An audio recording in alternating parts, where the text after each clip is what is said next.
Good evening, everyone, and welcome to another episode of Holy Face Time. And today is February 17th. It's Septuagesima Monday.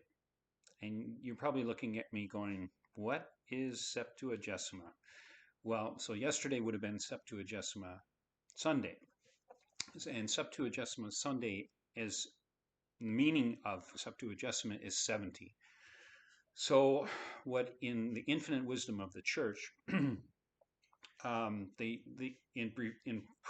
previous calendar prior to Vatican II, this was known as Septuagesima Sunday because it was 3 weeks exactly before Ash Wednesday, or 3 Sundays before Ash Wednesday.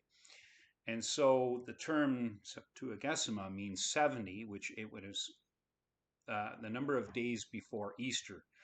So in actual fact, it's only 63 days, but the church rounds it up to 70 in representative of the Babylonian exile, or the Israel in the exile of Babylonia.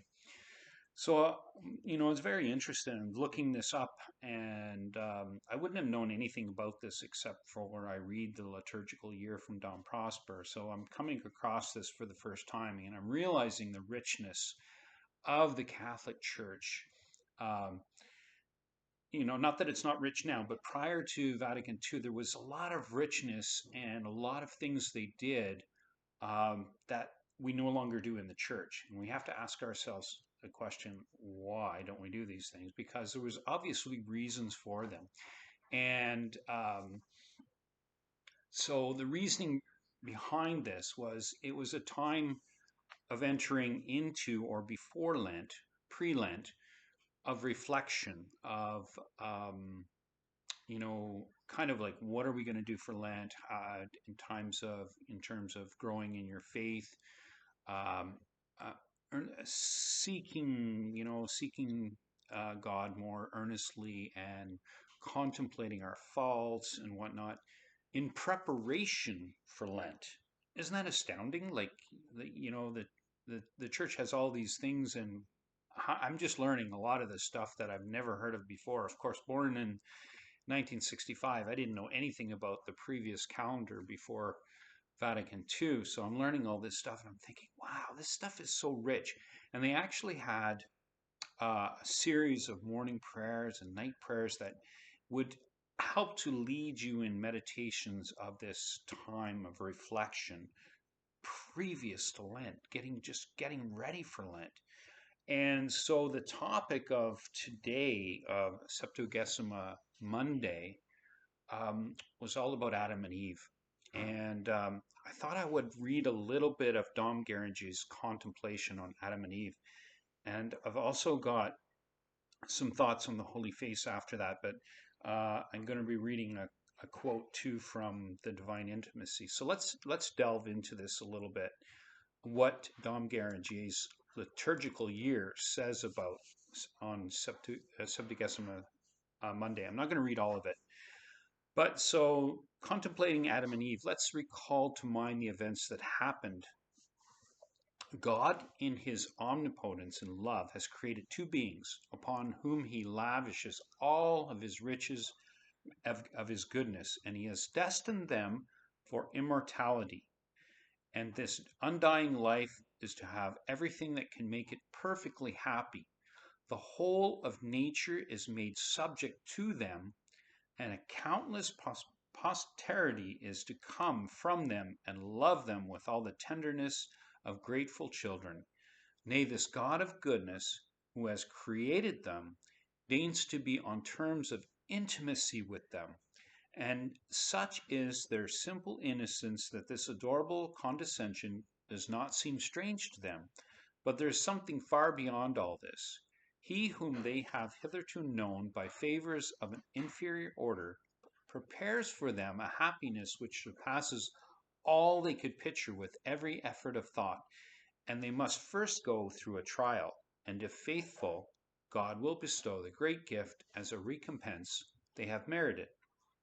And this is the gift he will give them, to know him in himself, and make them partakers of his own glory, and make their happiness infinite and eternal. Yes, this is what God has done and is preparing to do for these two beings who but a while ago were nothing.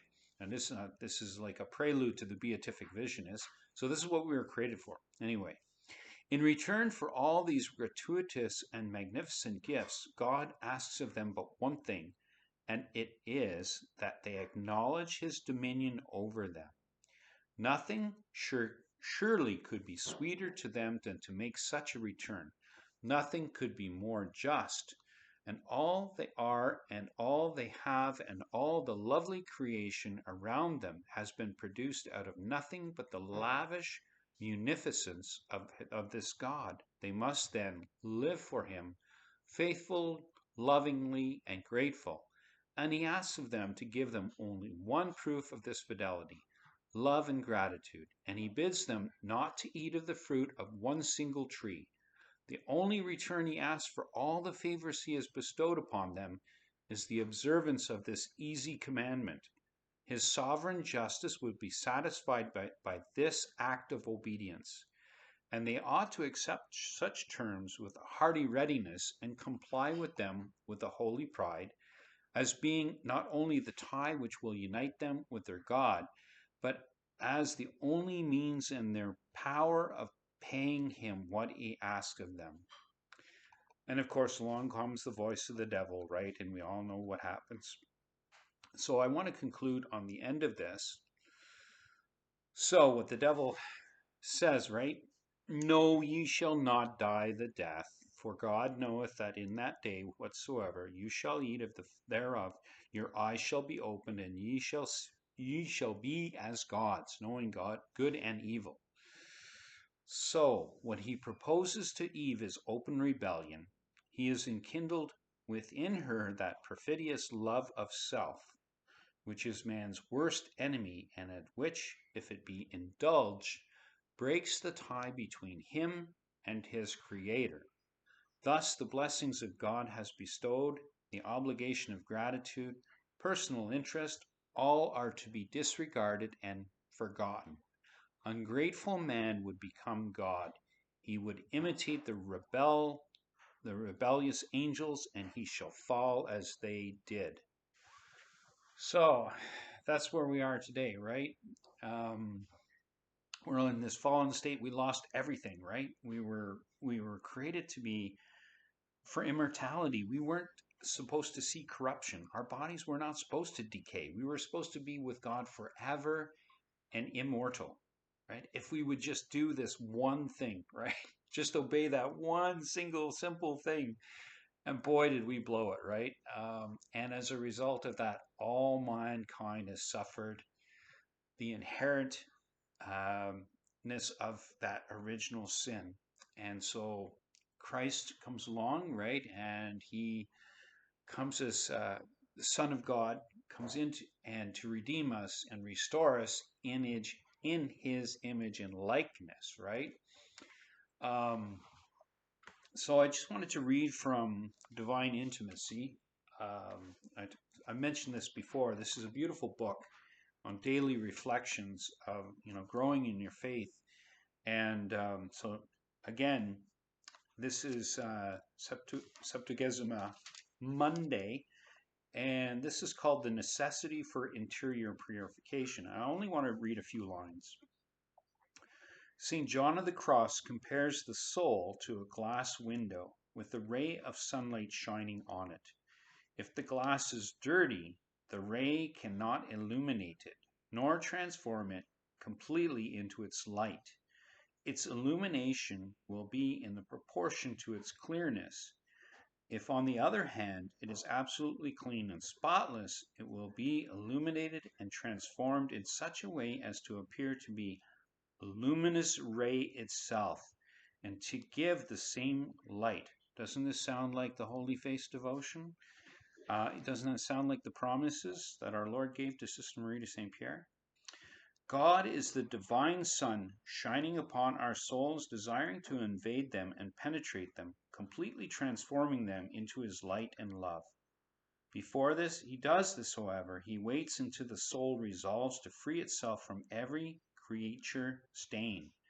That is the stains of sin and inordinate attachments. And as soon as God finds that a soul is free from mortal sin, he immediately fills it with his grace. Wow, do we need that, eh? So I just, contemplating on this and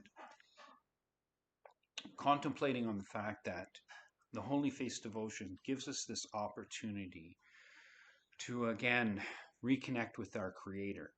And as St. John puts it, in the form of a clear glass, right? He gives us this analogy of the clear glass being dirty and you can't see through it, and when it's cleaned, it becomes so clean that it's emanating the ray itself. And the Holy Face devotion, when we look upon the Holy Face of our Christ, when we stare at our Lord Jesus in his passion and contemplate his passion, he looks back at us. In the same time, he becomes both the mirror and the object, in a sense that when we're looking upon him, he's the mirror and he's reflecting back his image on us. So he's restoring us back into his image and likeness through this devotion. It's incredible. Um, Again, like when we do the prayers and contemplate him and all his five senses and how they were just torn and just emancipated during his passion, right? That these everything was just crushed.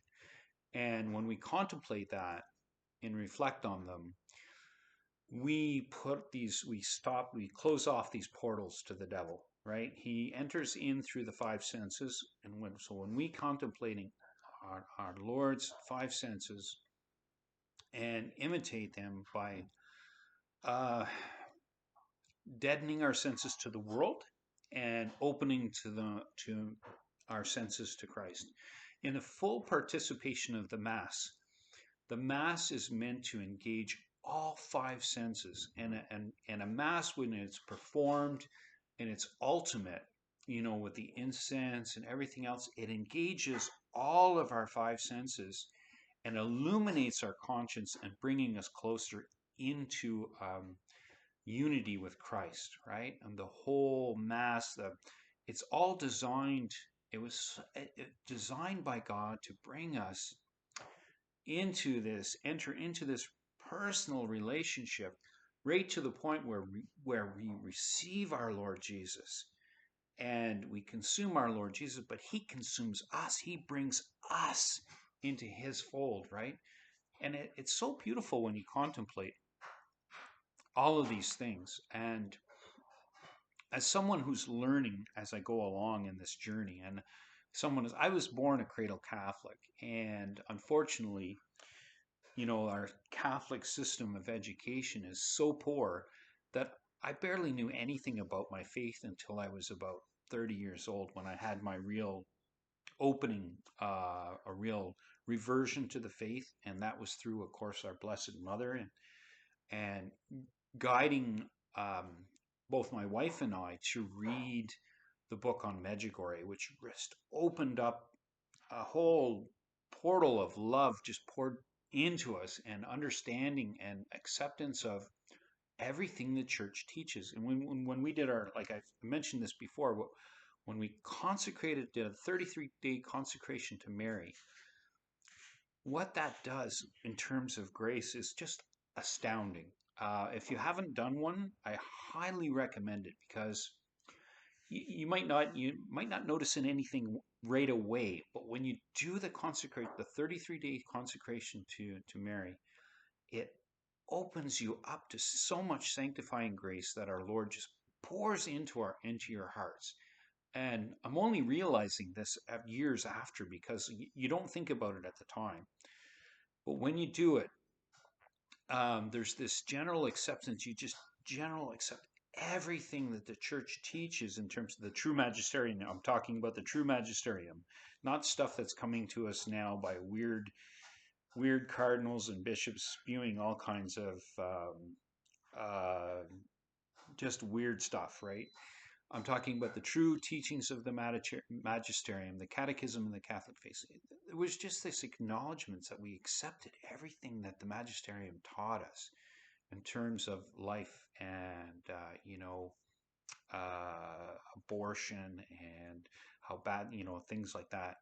So it's so much fills you with sanctifying grace. I can't so emphasize that enough. But even after that, I thought like, well, you feel like, wow, what's next? And after so many years of doing that and discovering the Holy Face devotion, it's just like, wow, I there's just so much more grace in terms of praying the rosary and doing this Holy Face devotion. It combats so much uh, sin. It just fills you with sanctifying grace. Our Lord surrounds you um, with this, covers you, with His grace and protects you from all kinds of things. Again, like I said, it's amazing. So just contemplating the fact that we're created in the image and likeness of God, we were meant for immortality.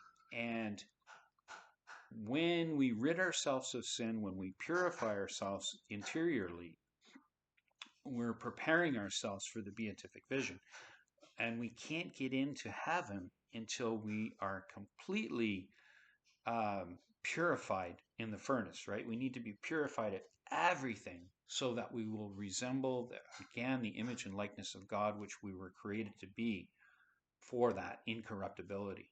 And this is why so many saints, you see so many incorruptible saints, right? I've mentioned this before, I know, but this is why some of the saints their bodies are incorrupt, is because they've reached that perfection in life, that they've reached that absolute perfection in life, that it's no longer them living but Christ living within them, right? As Paul says in his famous exhortation, it's no longer me, but God, but Christ living within me. Um, so, so many things to contemplating in our beautiful faith. So, until next time, God bless you all, and I wish you a very happy Septuagesima week. Um, until next time, God bless you all. Blessed be His adorable face, and blessed be His holy name. Bye now.